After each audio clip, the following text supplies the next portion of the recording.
از خوشبختی پرسیدن در کجا زندگی میکنی؟ گفت در دل انسان‌هایی که به تقدیر خداوندی راضی هستند.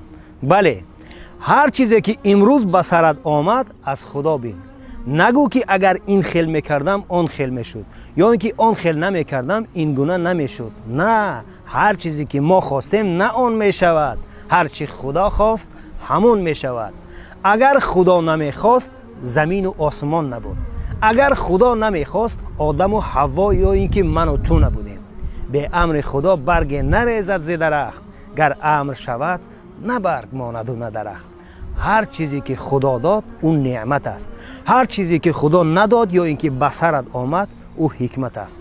به این خاطر به تقدیر خداوندی راضی باش، ان شاء الله خوشبخت خواهی شد پسرم. گفت مادرم.